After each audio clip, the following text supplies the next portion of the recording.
Thanks again, everybody, for joining us. Feel free to go ahead and introduce yourselves in the comments. Let us know where you're joining from. And again, just for fun, let us know which band you think is underrated or overrated and why. And thanks, Paul, for letting us know. Welcome. Thanks for joining from Pennsylvania. And while this is not a graded quiz, we will be making some random choices in terms of giving away books. So just throughout this, we want to keep it fun. And I love that. That right there is a winner. The World Inferno Friendship Society. I've not heard that name in a number of years, and I appreciate it. It comes from Aaron, Sonoma thanks for County, joining. which is not too far. I grew up in Mendocino County. Oh, sweet. It's kind of funny. The only time Mendocino comes up for me now is Mendocino Farms, and it's just because I live near one. Uh, Kevin, thanks for joining. Chris, thank you for joining from the Netherlands. Thanks everybody for starting to kind of drop that here. Mischief Brew, I agree, is tragically unknown. We have some great things coming in right now. As folks are joining us, just to let you know, this event is being recorded, and we do have the captions or closed captions enabled for folks who would like to use that. And again, as you're getting started and coming on in, just let us know where you're coming in from. Let us know which city you're coming from and what band you think is overrated or underrated. And as we get started, I'm very, very excited to introduce both Professor Kenyon Zimmer, who edited this wonderful heavy brick of history, which is fantastic. And we're very excited to start getting in here and talking about this. But before we do that, we have a special guest. Hi. And our special guest that we have joining us is Eric Gordon. For those who don't know, Eric Gordon is Call you later. mentioned in the introduction for the book and is somebody who helped to basically hold on to part of the manuscript of the Jewish Anarchist Movement in America. And there's this beautiful kind of thing that we'll see between Eric and Kenyon that helped make this book a reality today. And so I think what I'm going to do is we're going to kick over to a quick intro and hello to Eric. Again, thank you for joining us. And then we're going to go right into Kenyon's presentation.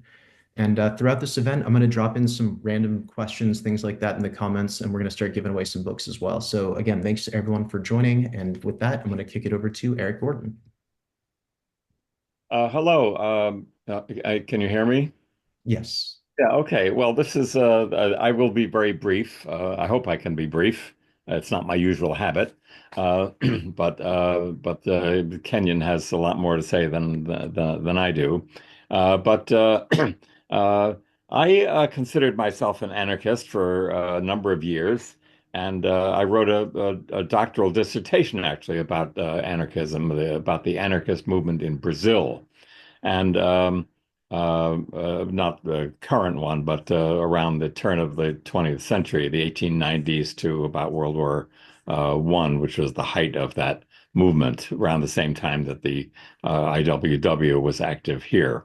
And through those ideological commitments and the research I was doing, I met a lot of the active anarchists living in the New York area. I lived in New York for a number of years, and the Dolgoffs were good friends. I met them only later in their lives, but they were very welcoming, and I once actually gave a talk about my research to the anarchist uh, monthly speaking club. I don't know what they call it. I forget the name of it, but they welcomed me as a comrade and friend, and um, and then Esther mentioned that she was the translator of this book by Joseph Cohen, and I guess she didn't have access to publishers, and neither did I. But the really the project was kind of a mess. It was a stack of handwritten papers, sheets of paper in her handwriting, and what to do with this. Well, at that time, computers were just coming in. I had a Wang word processor. You young people don't even know what a Wang is. I used to joke I was playing with my Wang. Um, so I recruited a sort of an organizing committee of mostly of donors who gave, $25, $50, $5, whatever, to hire people who would take this manuscript and put it into digital form, word processing. At that time, it wasn't even called digital. Uh, and I was able to do that. And the more I uh, uh, as time went on, that project was completed, and the more the time went on, I of course got interested in other things. I had to make a living, and in the meantime, Esther and Sam both died, and I felt terribly guilty about this. I approached several publishers. I have this manuscript that Esther left in my hands, and uh, and please help get this out into the world. And I got a zilch response. Um, in the meantime, of course, the technology was changing all the time. So every couple of years, or 3 or 4 years, as I feared that this old, Wang word processing technology would just be unreadable at some point. I tried to update it with, transfer it into a more modern digital form, and it was kind of hope against hope that one day this would be available. And then um, I was minding my own business one day I guess it's about 5 years ago now, reading The Volunteer, which is the publication of the Abraham Lincoln Brigades. Very good publication, by the way. And they had an article about the American anarchists who served in the Spanish Civil War in the Abraham Lincoln Brigade, written by one Kenyon Zimmer, whom I'd never heard of, but who had also written about Italian and Jewish anarchists in America. And I said, oh my God, maybe this guy would, have some leads to publishing this book. So I contacted him at his university, and well, kind of the rest is history. He took it over very gladly, and I have many accomplishments that I'm very proud of in my life, but one of them that's pretty high up on my list is the fact that I lived long enough to be able to pass this project along to someone who could really do something with it. And by the way, I can't underline this more strongly. He did a much better job of editing this manuscript than I ever would have, because there's a mountain of names of, just comrades and participants in the anarchist movement throughout, 40 or 50 years of the movement that Joseph Cohen mentions, and they were meaningless to me, most of them. I mean, the big names, of course, Emma Goldman, Alexander Berkman, Sackwin Vanzetti, of course, everyone knows. But the little people, the people uh, who organize the clubs and the demonstrations and the colonies and so forth. And Kenyon went to all the trouble of finding out who these people were. And and I would never have had the resources or the patience to do that. So anyway, I'm glad that Kenyon, you gave me a nice little thank you in your introduction. But to those who are attending now, that's my part of this project, and I'm just grateful that I lived long enough to fulfill my promise to Esther, which was heartfelt at the time, but I was unable to fulfill it until now. Eric, thank you so much for joining us and for kind of giving that introduction and for, again, all the work you've done. I know you've done a lot of work around Yiddish in Southern California. Uh, just again, as people come in, feel free to use the Q&A. If there are problems with that, feel free to put the question, send that to me, and I'll make sure that we kind of keep a log of those questions as we go on. And with that, I'm going to go ahead and turn it over to Kenyon Zimmer, the star of the show. Thanks again, everybody. Yes, thank you, everyone. Thank you, Eric, for that intro, which I'm going to build on here a little bit. as I go through sort of the history of who Joseph Cohen was, the history of this book in its original form, and its sort of 4-generation long journey to actually being published in English. So this is Joseph J. Cohen, born in 1878 in what was then part of the Russian Empire. The photos you see here, the one on the left, the younger Cohen, it's from around 1903 when he immigrated to the United States. The one on the right, the older Cohen, is from 1946, so just a year after he published the original Yiddish version of this book. Cohen, much of his work was also very much involved his wife and partner, Sophie Cohen, who played a very large role, often behind the scenes, in a lot of the activities that I'm going to mention here. And I discussed this in the introduction to the book. I think her death in 1944 certainly contributed to Cohen sort of throwing himself into the project of researching and writing this massive book, which in its original Yiddish form was more than 550 pages long. So Cohen, so Joseph and Sophie Cohen settled in Philadelphia, where they very quickly became part of the local Yiddish-speaking Jewish Anarchist Movement. They were radicals, sort of vaguely socialist revolutionaries in Tsarist Russia, but Cohen only sort of learned about anarchism as an ideology and movement in the United States and quickly threw himself into it while working his day job as a cigar maker.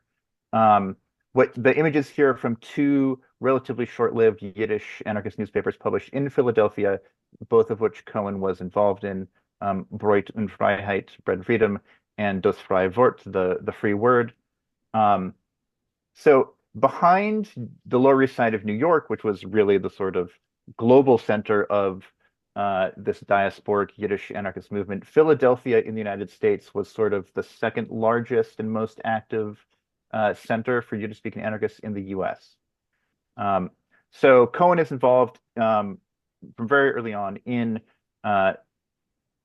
these publishing ventures, in an institution called the Radical Library that he helps found in 1905. The Radical Library of Philadelphia was essentially what today we would call an info shop. So it was it had radical literature for both reading and for sale. It was an event space. There were classes and speeches and concerts and so on. And the Radical Library lasted for almost half a century, was very also closely associated with the American-born anarchist Voltairine de Cleyre, who resided in Philadelphia for much of her life and who was a close friend of both Joseph and Sophie Cohen. In fact, taught them English. She gave English classes to many Yiddish-speaking Jewish anarchists in Philadelphia. And the Radical Library also, after a short while, became an official branch of the Arbeter Ring, the Workmen's Circle, or today the Workers' Circle, which still exists. And the Radical Library is the institution that initially published the Yiddish version of Cohen's book back in 1945. And it was one of about 24 explicitly anarchist branches of the Arbeter Ring, which was a broader sort of secular Jewish mutual aid society with sort of big tent socialist politics.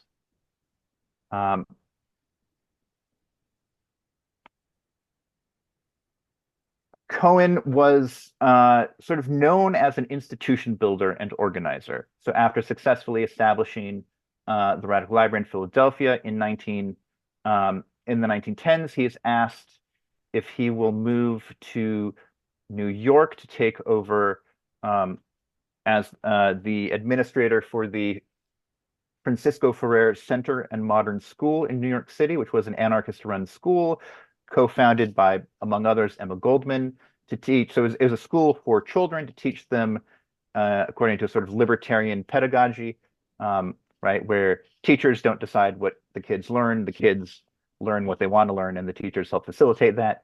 But the Ferrer Center was also just a larger sort of community radical center located in Harlem that had lectures and classes, even classes for adults and so on. And Cohen and Sophie lived actually at the center and sort of ran it for several years. In 1914, the Ferrer School, moved to rural Stilton, New Jersey, and what became known as the Stilton Colony grew around it, the sort of anarchist intentional community where Cohen was one, that's him in the photo, was one of the founding members. The first residents helped get this, the relocated school and this community up and running. The Stilton Colony, like the Radical Library, lasts into the 1950s. Although Cohen doesn't end up staying there that long. But it's at Stilton where the older Cohen, for a couple of years, lives in the same community as Sam and Esther Dolgoff, who I will talk about in a moment. In 1921, Cohen is one of the moving forces behind the formation of the Jewish Anarchist Federation of America and Canada. So this, this is a North American federation, complete with a manifesto that Cohen mostly writes, and that is actually included as an appendix in the book. The Jewish Anarchist Federation has dozens of affiliates across North America, hundreds, probably thousands of members at its height, and really helps give some coherence and cohesion to a lot of local activities and is able to link them together. So the photo you see here is just one branch. This is the Chicago branch of the Jewish Anarchist Federation, the Free Society group that you see.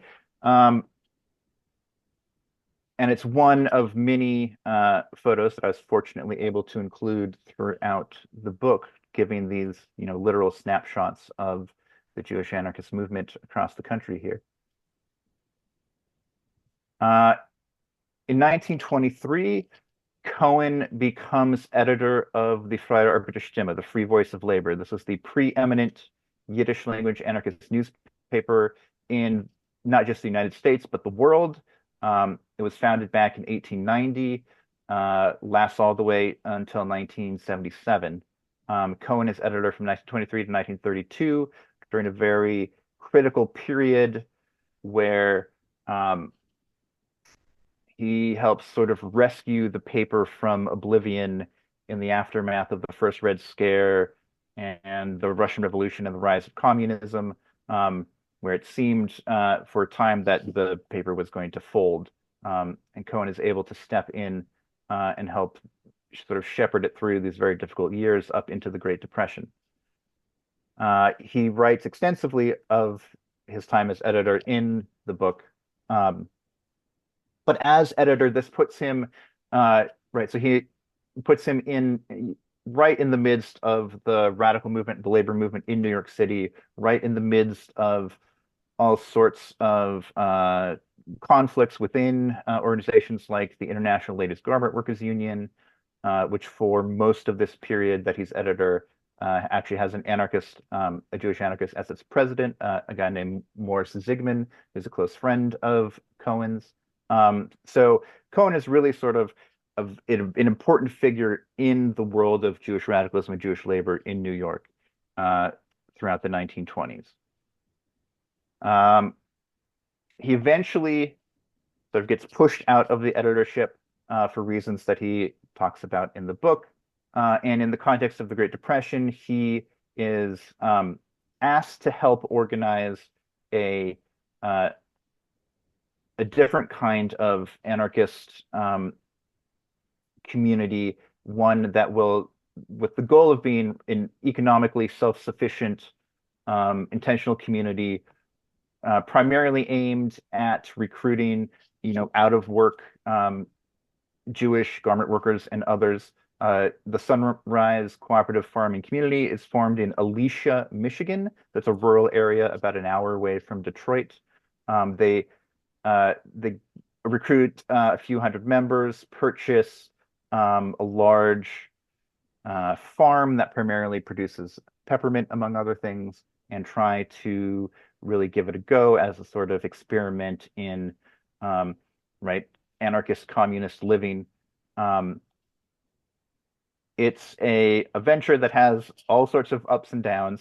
Cohen not only discusses in the Jewish Anarchist Movement in America, but he then later wrote an entire separate book in English, In Quest of Heaven, that chronicles his experiences of this experiment.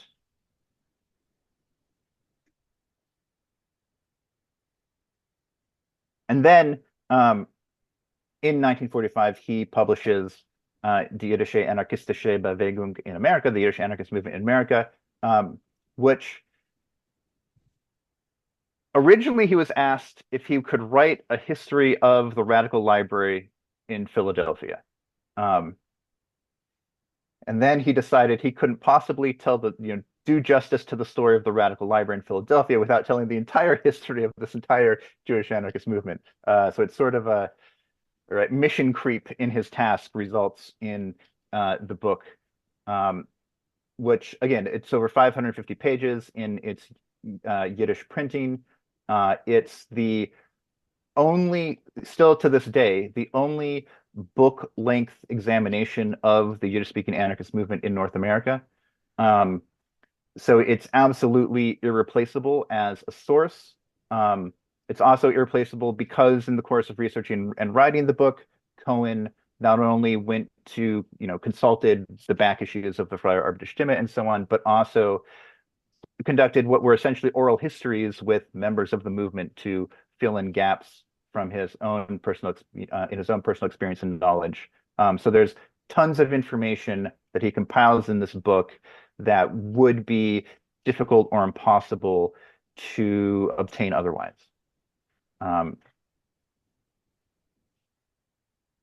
So that is how we end up with the Yiddish edition, the original Yiddish version of Cohen's book. He goes on after 1945 and the death of his first wife. He remarries. He relocates to Europe for a good chunk of the remainder of his life, mostly in Paris, although he does travel around, and then eventually return to the US. So Cohen's one of his main tasks in this book is to really document not just the prominent figures, and the big events of the anarchist history, but to really give credit to and acknowledge the rank and file Jewish anarchists everywhere. He has this passage, which I think is sort of his mission statement for writing the book. He says, "Our comrades did not write history, they made history. Few of our comrades even found it necessary to pen personal memoirs. The work of systematically recording events they left to other, often hostile elements," by which he primarily means socialists and communists, "who ignored our contribution, often maliciously misrepresenting it, trying to give the impression that we simply disrupted others' work, tilting at windmills and contributing nothing constructive ourselves." So the book is an attempt to disprove such a view.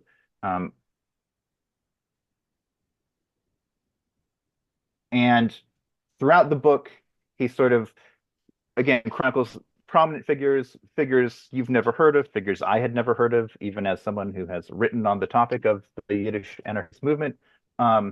He gives portraits of individuals, of groups across North America.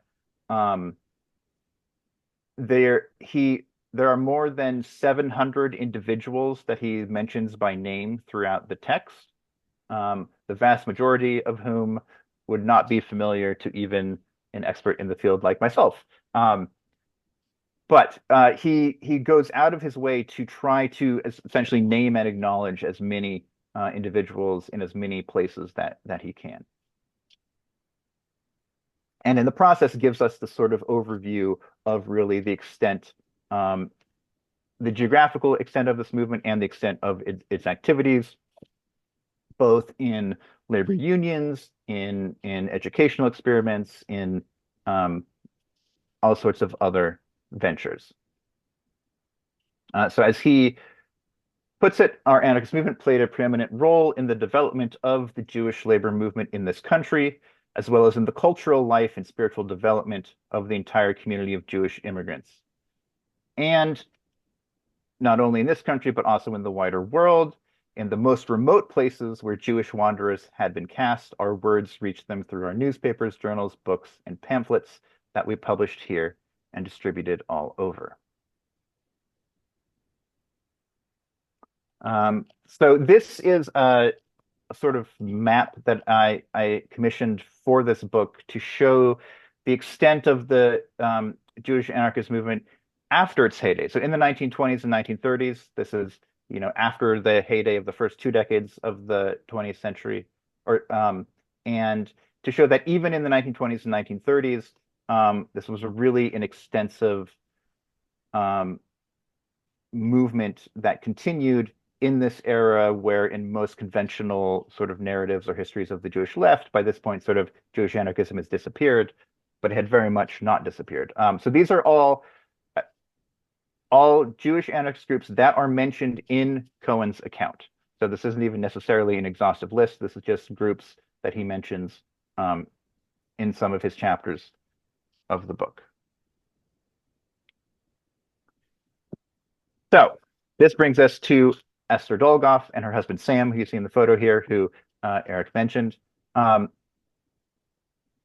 Esther and Sam Dolgoff were very important but somewhat little known American anarchists in the sort of mid 20th century who bridged this gap between the old left and the new, between Cohen's generation of radicals and radicals of the 60s, 70s, and 80s. As I mentioned, the Dolgoffs actually knew Cohen, not particularly well, but they knew him. They lived together at Stelton for a couple of years, and they greatly respected Cohen as a committed anarchist, as an organizer, and Esther particularly admired the book that he had compiled for being this invaluable, unique, and irreplaceable source, which is why she, around the late 70s, undertook the monumental task of translating it into English. As Eric mentioned, her translation is written by hand on lined paper. The handwritten translation is more than 800 pages long, and for decades, yeah, it just existed in private hands. Copies of it, like the one here, in a couple of archives, but was going to seemingly remain in limbo, which is where I come in around the turn of the 21st century, is when I first encountered a photocopy of a photocopy of a photocopy of Esther Dolgoff's handwritten translation. I was an undergraduate writing a senior thesis about the history of anarchism in the United States. And yeah, almost nothing had been written in English about the Yiddish-speaking anarchists. So discovering a copy of Esther's manuscript was, sort of a holy grail. And shortly thereafter, the early 2000s, was when I actually first met some members of the AK Press Publishing Collective, and first floated the idea that someday, way down the line, when I had time, it would be cool to publish some sort of annotated version of this translation of the book. And that was always sort of something, later.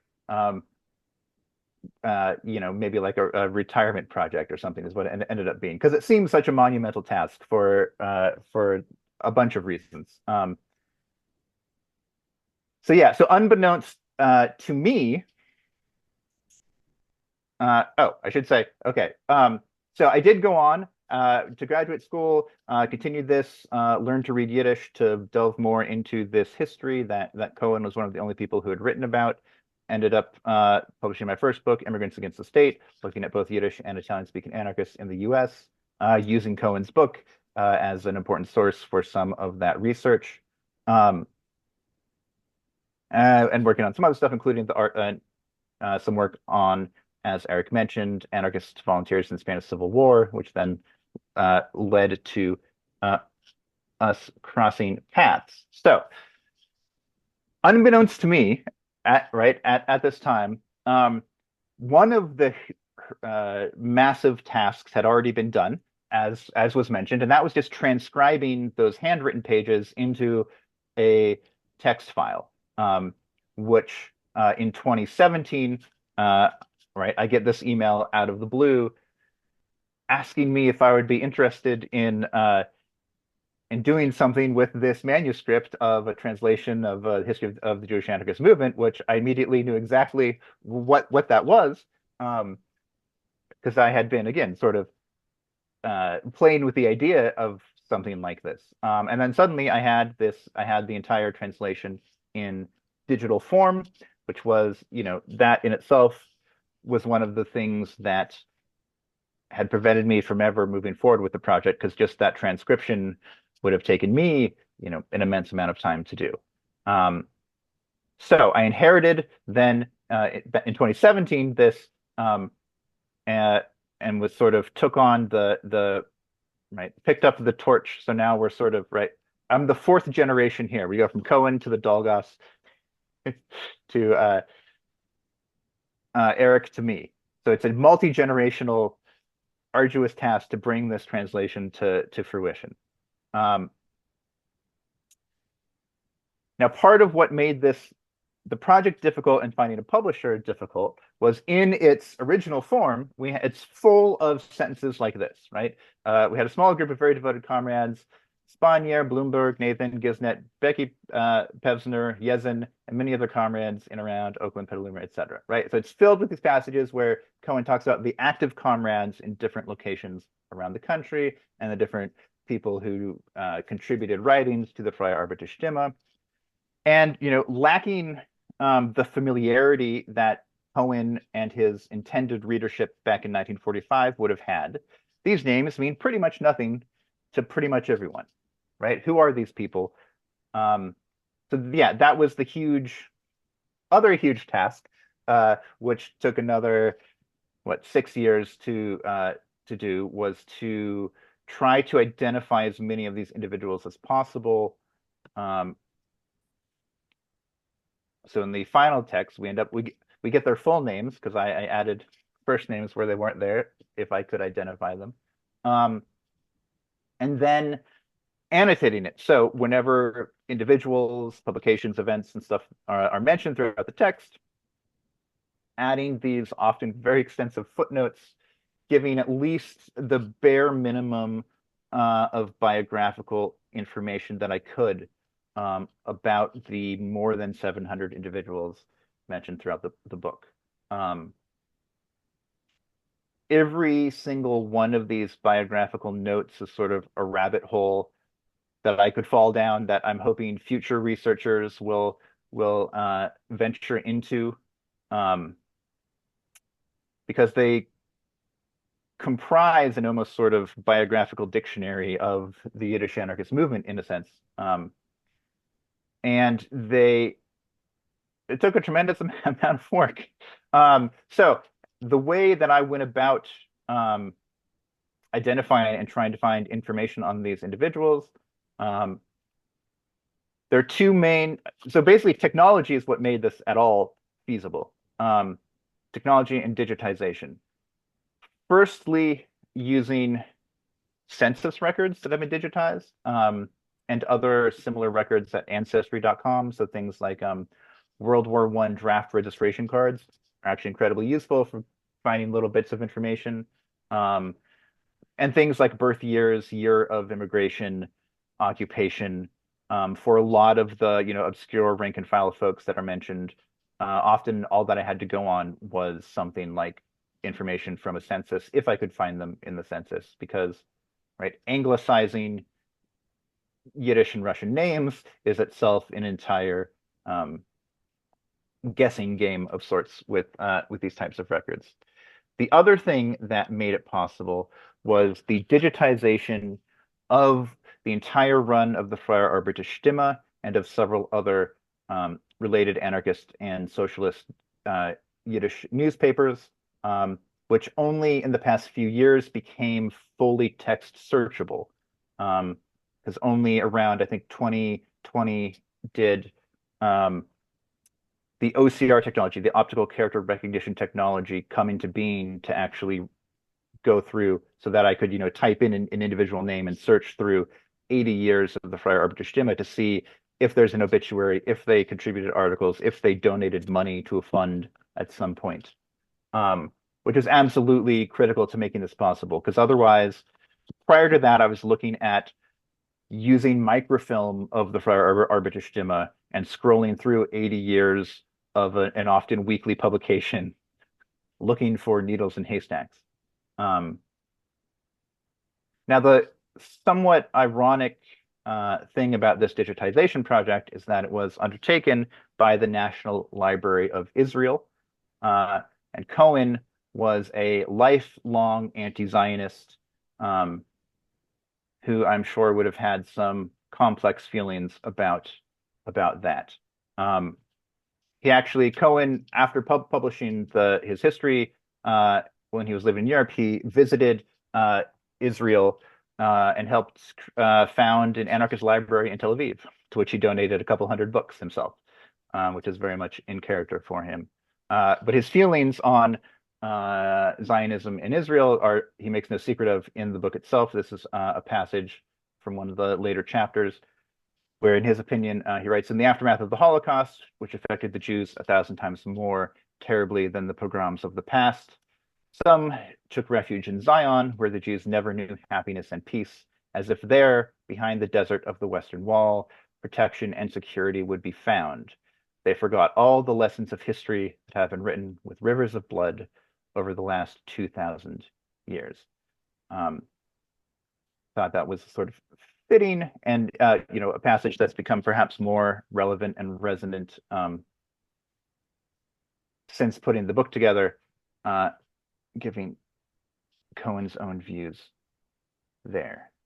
And that is the very whirlwind history of the very, very large book that was the result of this 4-generation long journey that brings us here today. So I'll stop there. Awesome. Thank you so much for that. And I'm glad that we kind of ended on that little anti-Zionist note. There was a question in the comments here about how Zionism pertains to American Jewish anarchism. And I think, as Kenyon had just mentioned and shared, that little passage was on page 536 in the book. Again, we'll be giving away a couple copies. And folks, if you're also interested in seeing parts of it, you can see parts of the book online for free. Just by looking it up on Google. I think it's like the first 2 chapters and the last chapter are available online. And if you look at this particular passage references in that last chapter, there's also a couple other references to Zionism. And without getting too much into it, Joseph Cohen is pretty hard on Zionism throughout the book. So he was not personally a fan. And so I don't know if that answers this person's question entirely, but at least for Joseph Cohen in the Q&A, he was very much against Zionism. A lot of anarchists at the time were, not 100%. It's very difficult to claim with authority that an entire group of people was anti-Zionist, but many were. Yeah, I will say, and some of that changes after World War II. And you'll notice if you read the book, in a lot of those biographical footnotes, there's a fair number of Jewish anarchists who end up being involved in the labor Zionist movement.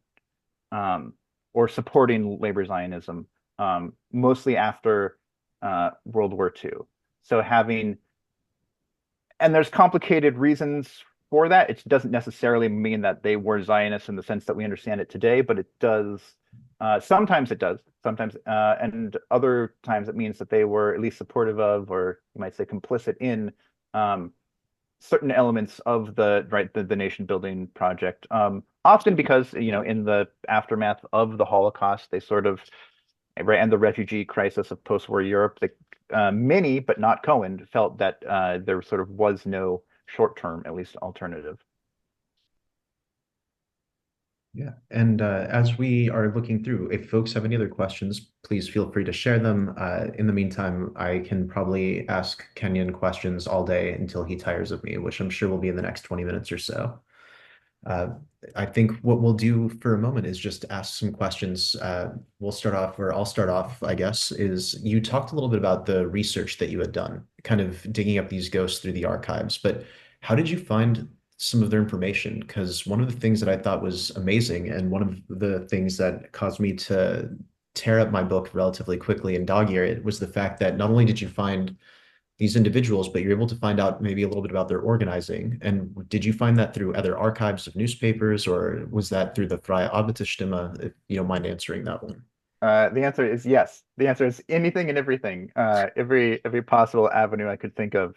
Um, so a good chunk of folks, uh, right? So the Freie Arbeiterstimme lasts until 1977, which means that most of the people mentioned in this book died before the Freie Arbeiterstimme closed, which meant that a lot of them had some sort of obituary published in the Freie Arbeiterstimme. Um, and those varied greatly in size and scope and what was included, but they often included, essential information about, because, right, these were obituaries written for the anarchist newspaper for sort of their comrades. So you know, they're not like obituaries in the regular newspaper. They talk about what organizations they were involved in, right? They talked about them being union organizers or, you know, founding cooperatives or what have you. So a lot of invaluable information is in those obituaries, which the citations to those obituaries are included when I found them. But also the Freie Arbeiterstimme itself, um, it existed over the lifetime of their radical careers. So sometimes they would be mentioned in like news articles about, strikes happening, or they would send in little reports about their, or send in donations, right? And they would, as secretary of the Kropotkin Literary Society of Los Angeles, we're donating $5 to the fund for, imprisoned anarchists in Italy, like those sorts of things. But their name would be there, so you'd be able to say, okay, they're a member of this organization in this city. And those are the two main ones. I mean, a few of them were sort of prominent enough in their respective labor unions, for example, that I could find stuff in secondary literature and histories of right often the garment workers unions, um, although not exclusively the garment workers unions. But so there's a few there. Um, Occasionally, people had obituaries in like the New York Times or other sort of mainstream newspapers. But yeah, I spent an ungodly number of hours trying to chase down individuals. And then there's some who I just never found. I couldn't figure out who exactly they were. And those people don't have footnotes. They await future historians. No, I appreciate that. I do see in the Q&A we have some good questions that have come in. And Eric, go ahead and chime in. Yeah. Well, one thing that I found especially moving in the book, which was not really in Joseph Cohen's book, or not mostly, but in the annotated version, is to trace the arc of people's lives and the changes that they went through. I think I remember the chapter which Joseph Cohen does talk about. The anarchist movement was against wars. I mean, most wars were wars against against other colonial powers or imperial powers for territory, for markets, for land, for products and crops and mines and so forth. And of course, it was of no interest to the ordinary people to fight in these wars. So they were pretty much against all war. But then, World War II comes around, and some of these anarchists, these hardened views about anti-war, really have to think twice and more, about are they going to support the war effort uh, to defeat Nazism, especially when that movement has targeted Jews in particular. And so, you can see the kind of the wrenching decisions and thoughtfulness that people had to engage in. And then in these other later bios that you put in, these people who had been staunch anarchists, some joined the communists, some became leaders in trade unions, which 15 years before they had condemned as being sellouts and but they realized that their ideals kind of needed to be tempered and compromised, and maybe in their hearts they still felt the same way, but in order to get something done, to accomplish something, they served in these unions, which they found corrupt or so I found that was particularly moving in the same way that, when you go to a play, you want to identify the protagonist who changes, who's different at the end of the play. What what does this play mean? That their lives have changed. They've changed their perspective. They have a different point of view now. Life has changed them, and and that was particularly moving for me to see that more so than, as I say, in the original book itself. Thank you. But also in the original, right, Cohen himself is very transparent about his own sort of political transformation over time, and right, he dedicates a whole chapter near the end of the book to sort of evaluating um, right, his own views on anarchism and anarchist practice have changed over time, which I think is a useful and interesting one as well. But yeah, right, and there's in the biographical footnotes, there's tons of people who are lifelong anarchists, up in into their old age, and they're members of these groups, and there's others who take sometimes surprising turns. Yeah, it's there's if you look closely, there's even the story that Cohen doesn't mention but absolutely knew about of a jealous murder suicide in one of those notes.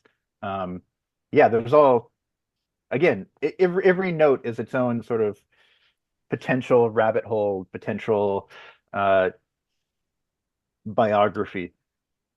No, great. I mean, that is amazing. I'm gonna, if it's all right, pull from a couple of the questions that have come in. Now that folks are getting active, there's some really great ones. One of the ones that I think is of interest, and you shared a little bit of this, but you had mentioned that there were explicitly anarchist chapters of the Arbiter Ring. And after the sort of civil war inside the Arbiter Ring during the 20s and 30s, which saw its pro-Bolshevik elements purged by the Social Democrats, what happened to those anarchist chapters? Or even just anarchist elements of the Arbiter membership? For the most part, they stayed in the Arbiter Ring, and some of them continued for decades thereafter, like into the 50s and 60s even, and possibly beyond. I don't know in some cases. Um, there's a couple anarchists who do become involved in some of these factional politics, and there's a short-lived independent Arbiter Ring that's formed that one or two folks who are mentioned are involved in, but they later get reabsorbed back into the Arbeter Ring. Yeah, they don't have anything. I don't think a single individual mentioned has anything to do with the International Workers' Order, right, which is the Communist Party's sort of alternative to the Arbeter Ring.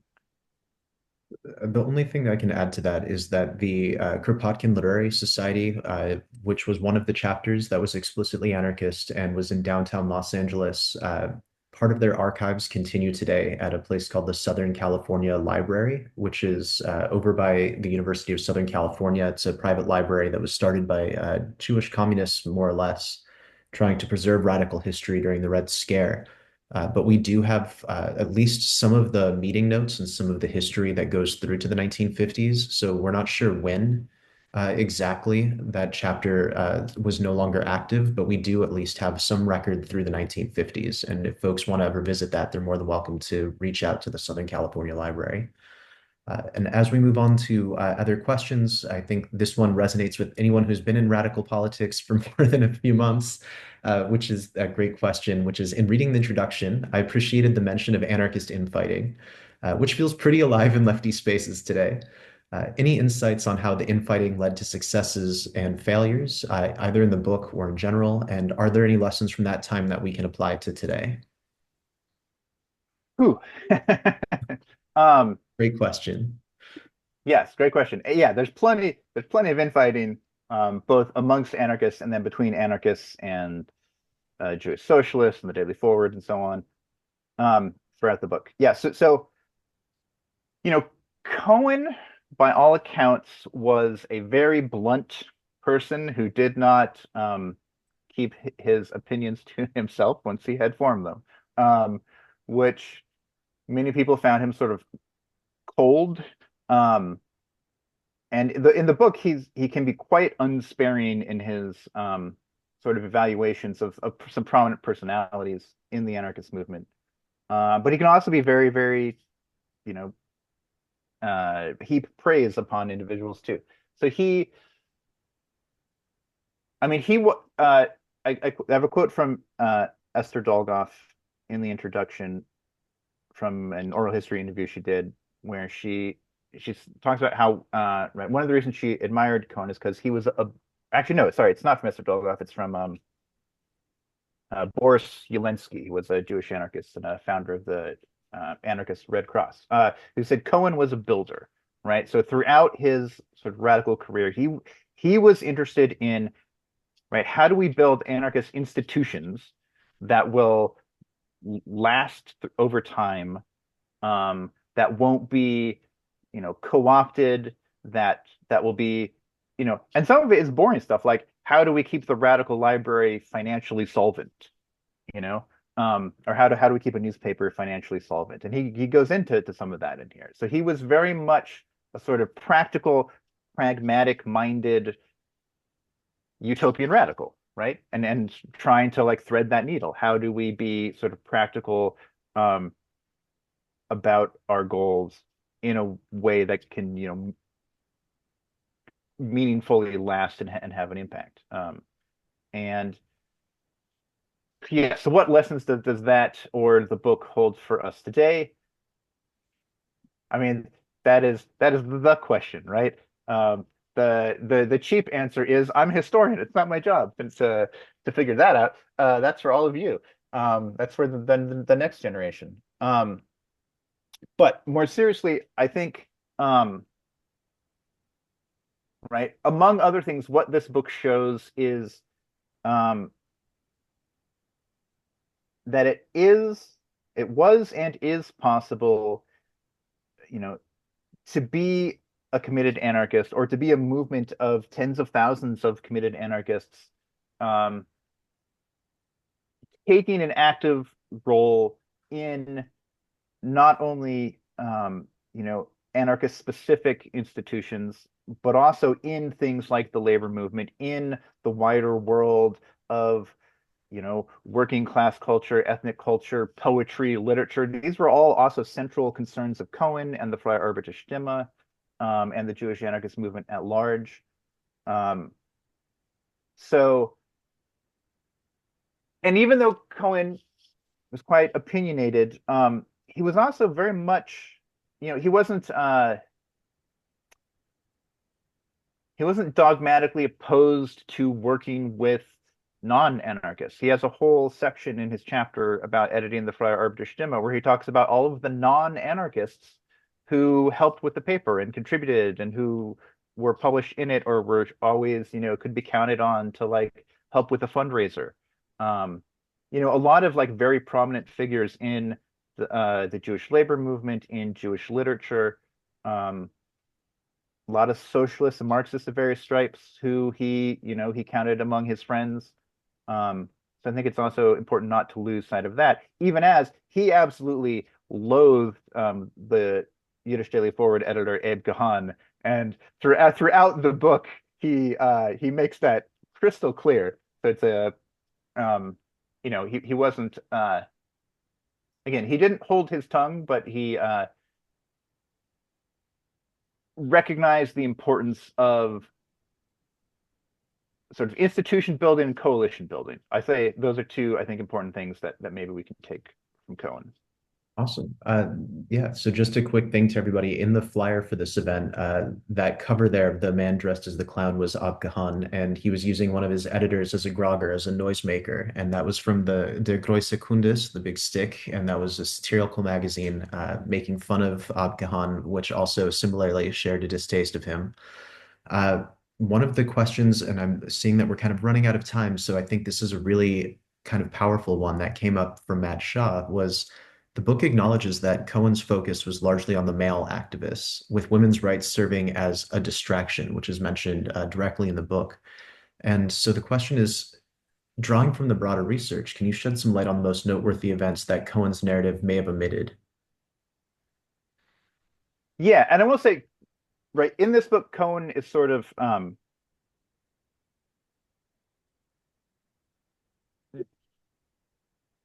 torn, or not torn, a little maybe schizophrenic, right? There are passages of the book where he goes out of his way to discuss the contributions of women in the movement and sort of recognize individuals and what they were doing. And then there's other places where women kind of fade into the background. And he does at one point say that, yeah, women's rights were a distraction to the movement in a longer list of such distractions in his view.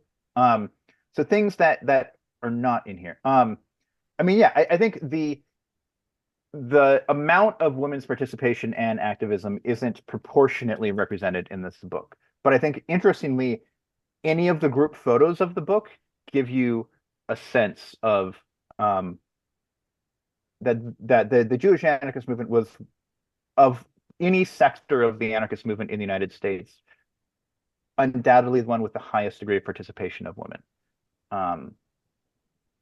And right, so far beyond just Emma Goldman, who Cohen had certain beefs with. There are lots of unknown Jewish anarchist women in this history who need to be written about more. And hopefully some of these annotations could help future folks down that line. But yeah, there's a whole history of Jewish anarchist women and their participation in the labor movement and in these other enterprises that still really remains to be written. He doesn't really discuss to much degree the anarchist men and women's involvement in advocating for birth control, for abortion. All right. Which of course Emma Goldman is known for, but that's a much larger world there.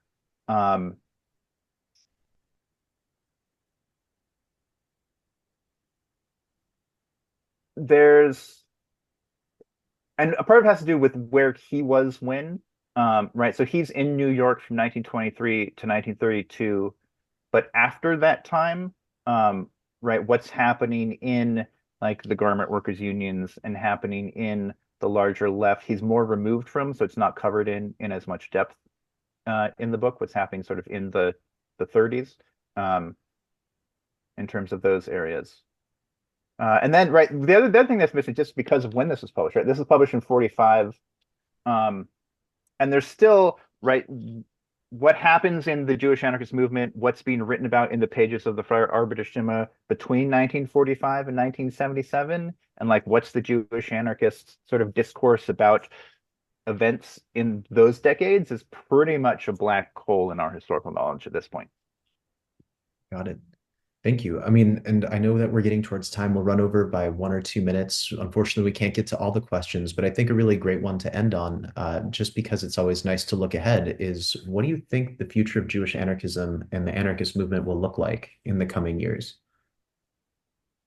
That's a very interesting question. I mean, just right, just in time since I first started delving into this, um, and learning Yiddish myself back in the early 2000s, um, when there was nothing published on this. Now there's several um, scholars, historians, literary, uh, you know, uh, literary critics. That's not the right word, but people in other disciplines who know Yiddish, are researching the Yiddish anarchist movement's past, from a number of disciplinary perspectives.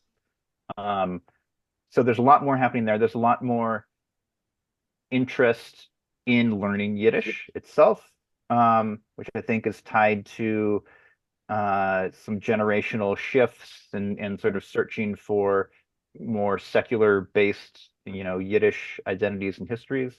I think more recent events in Israel, Palestine, and beyond have even increased interest in non-Zionist um, Jewish politics, and again finding sort of a usable past there. Um, and there's definitely more individuals and groups now self-identifying as Jewish anarchists rather than just anarchists.